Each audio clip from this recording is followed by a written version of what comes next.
उगते सूर्य को अर्घ्य देने के लिए आज भोर में आदि गंगा गोमती के तट सीताकुंड घाट पर श्रद्धालुओं का सैलाब उमड़ पड़ा। सूर्योदय के साथ अर्घ्य देकर महिलाओं ने 36 घंटे का निर्जल व्रत पूर्ण किया। आपको बता दें कि महिलाओं का घाट पर पहुंचने का सिलसिला देर रात से ही शुरू हो गया था।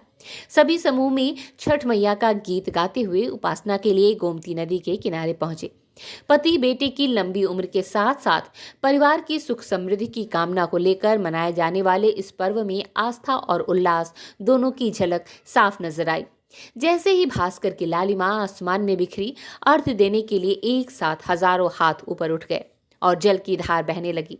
श्रद्धालुओं ने डाल में पूजन सामग्री के साथ अर्घ्य देकर विधि विधान से कर्मकांड को पूरा किया।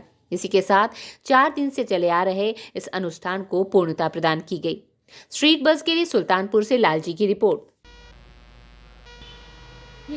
ये 36 घंटे का व्रत होता है और इसको पहले दिन जो है नहाए खाए होता है, तो उस दिन पूरा दिन निराजली रह जाता है और शाम को लौकी और चने की दाल खाई जाती है और रोटी। और उसके बाद दूसरा दिन जो होता है वो खरना होता है। उस दिन भी पूरा दिन निराजली रह जाता है और शाम को बखीर और रोटी खाई जाती है। और तीसरे दिन बिल्कुल निराजली रह जाता है और उसके बाद चौथे दिन सुबह अर्घ दिया जाता है। इसमें अर्घ 2 बार देते हैं। एक बार पहले दिन जो देते हैं शाम को, वो शाम सूरज डूबते हुए सूरज का, और दूसरे दिन उगते हुए सूरज का। सीताकुंड पे चारों तरफ जो है, जहाँ देखिए वहीं बेदी बनी हुई है। हम लोग जाते हैं, बेदी को सजाते हैं, पूरा फल सब्जियाँ, दीपक जलाते हैं, दीप प्रज्वलित करते हैं। उसके बाद घाट पे जाते हैं, घाट की पूजा होती है। उसके बाद वापस नदी में अंदर जाते हैं। फिर वहाँ जब सूरज डूबने लगता है तो अर्घ देते हैं, फिर बाहर आते हैं। उसके बाद सारा चीज़ जैसे रहता है वैसे फिर हम लोग घर वापस लेके जलता हुआ लोटे में कलश ऐसे करके वापस हम लोग लेके आए हैं अभी। और कल सुबह फिर हम लोग को वापस जाना है, जाके फिर वैसे ही वेदी को सजाएंगे। उसके बाद घाट पे जाएंगे, घाट पूजा होगी, फिर नदी में सुपली को लेके खड़े होंगे और जय छठ मैया को बोलते रहेंगे जब सूर्य भगवान उगेंगे। उसके बाद जो है उनको अर्घ दिया जाएगा।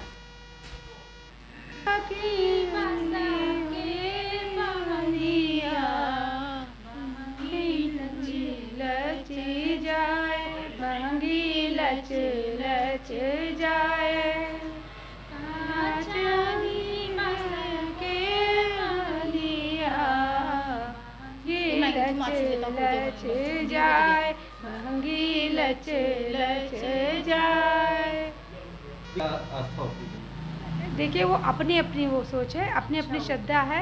आपकी अगर इच्छा है तो आप भी रख सकते हैं, कोई भी इस व्रत को रख सकता है। बस ये है कि आप कोई मन से मैया को अपनी श्रद्धा से मानिए। छठ पूजा का क्या महत्व, क्या परंपरा, जो आस्था लगाओ देती है क्या छठ पूजा 48 घंटे से ज़्यादा चलती है। स्टार्टिंग इसके ना नहाए खाए से करते हैं। लहसुन प्याज लोग खाते नहीं हैं।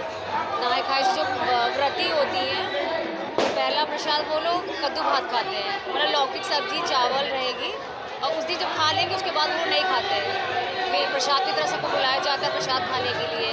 अगले दिन फिर खरना होता है, तो गुड़ की खीर बनाई जाती है, दूध की खीर रहती है, पूड़ी रहती, सब्जी रहती है। लोगों को प्रसाद के लिए बुलाया जाता है। मतलब कहते हैं कि बहुत आप लकी अगर आपको खरना का और प्रसाद मिल जाएगा। उसके बाद ही पहली अर्घ स्टार्ट होती है। मतलब पूरे भाव से, कोई लड़ाई नहीं, झगड़े नहीं, पूरा परिवार एक होकर इस पूरे मन से इसमें इकट्ठा होते हैं, पूरी श्रद्धा से इकट्ठा होते हैं। शाम को डूबते सूरज को अर्घ देते हैं, फिर पूरा परिवार इकट्ठा होगा, घर से वापस जाते हैं। फिर सुबह नहा धो के पूरा परिवार फिर इकट्ठा होता है, डाला चेंज होता है, प्रसाद चेंज होता है, सब चेंज करके फिर से वो लोग घाट पे आते हैं और उगते सूरज को अर्घ देते हैं। उसके बाद ही व्रती अपना व्रत खोलती है।